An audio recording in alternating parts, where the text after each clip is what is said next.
हम तो मांग रहे हैं पैसे कभी मिडल ईस्ट से, कभी चाइना से और उधर भारत जो है वो क्वाड में अमेरिका, ऑस्ट्रेलिया के साथ मिलके बराबरी की बात कर रहा है।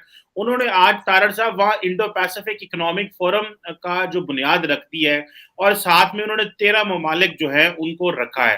तारड़ साहब हमें क्या ये अच्छा ना होता कि हम मिडल ईस्ट से निकल के इंडियन ओशन की तरफ चलते? तारड़ साहब हम भी उसका हिस्सा बन जाते बजाय इसके कि हम सारा टाइम अफगानिस्तान देखें।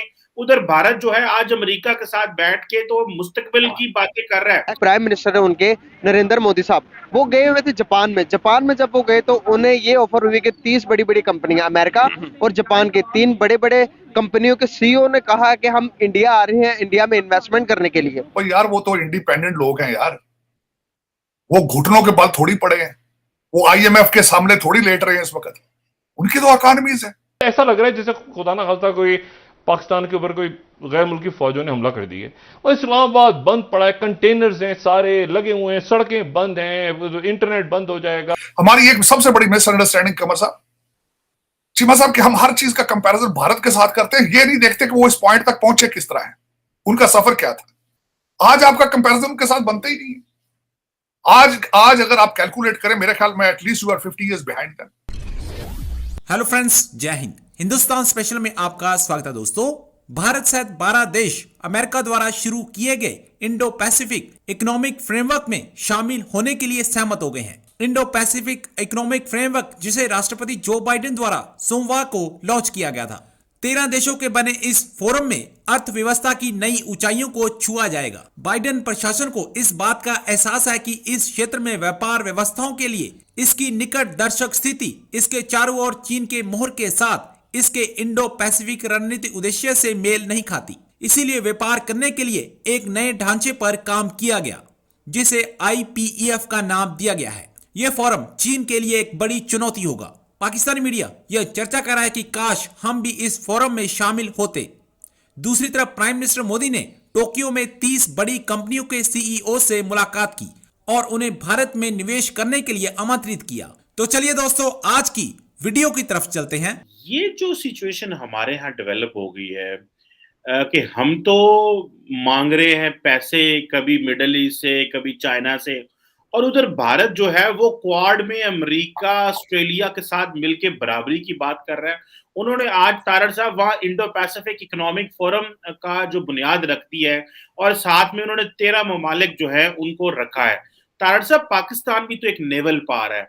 बात हो रही है जी कि हम इंडियन ओशन तक एक्सेस हमारी है, हमारी नेवी भी मजबूत है। तारड़ साहब हमें क्या ये अच्छा ना होता कि हम मिडल ईस्ट से निकल के इंडियन ओशन की तरफ चलते? वहां पे जितनी मजबूत इकोनॉमीज हैं, मलेशिया है, इंडोनेशिया है, उसके बाद हांगकांग, सिंगापुर, ये सारे जो ममालिक थे, इस तरह ऑस्ट्रेलिया, नीचे न्यूजीलैंड। तारड़ साहब हम भी उसका हिस्सा बन जाते बजाय इसके कि हम सारा टाइम अफगानिस्तान देखें। उधर भारत जो है आज अमेरिका के साथ बैठ के तो मुस्तकबिल की बातें कर रहा है। बाइडेन साहब ने, तारड़ साहब कहा है, उन्होंने कहा we are going to write new rules of international order. ये आज उन्होंने वहां जापान में बैठ के कहा है और हम यहाँ पे एक दूसरे को मारने मराने की बातें कर रहे हैं। हम क्यों उस तरफ ना मुड़ सके? हमसे क्या गलती हुई कि भारत आज आगे निकल गया हमसे इतना? इसकी भी एक लंबी हिस्ट्री मौजूद है।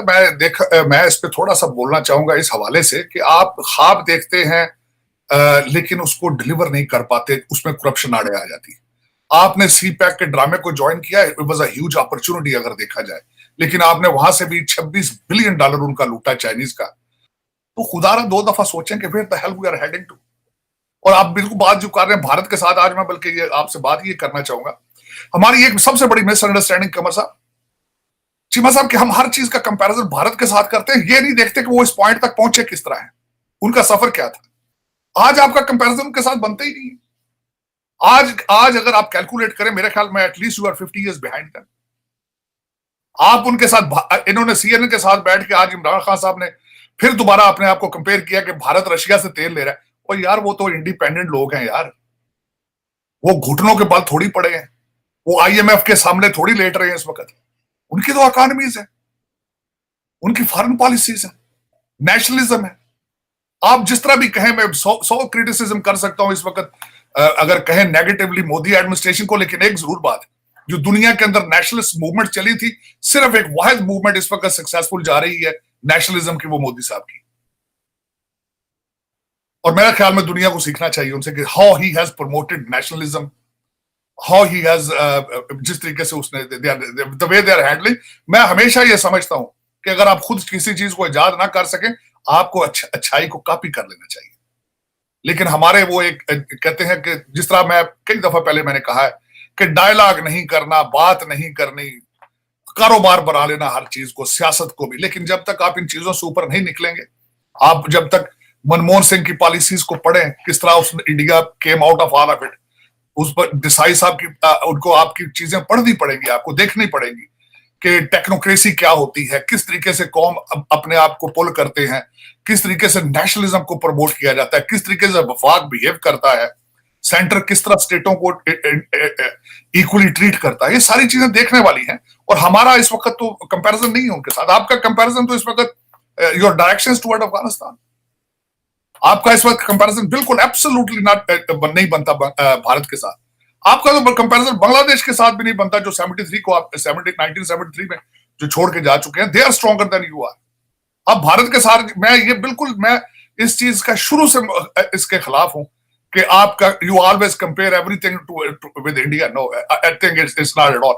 आपको पहले होमवर्क करना होगा, अपने आप को मुआशी तौर पे स्ट्रॉन्ग करें, नेशनलिज्म प्रमोट करें, उसके बाद देखा जाएगा कि क्या किसके साथ कंपैरिजन करना है। राइट नाउ आप you are in survival mode. आप इस वक्त, अब bleeding is going on, bleeding रोकें सबसे पहले और उसके बाद डायग्नोस्टिक होता है और आपके इलाज। तब जब भी कोई पेशेंट आईआर में जाता है चीमा साहब, सबसे पहले ब्लीडिंग रोकी जाती है।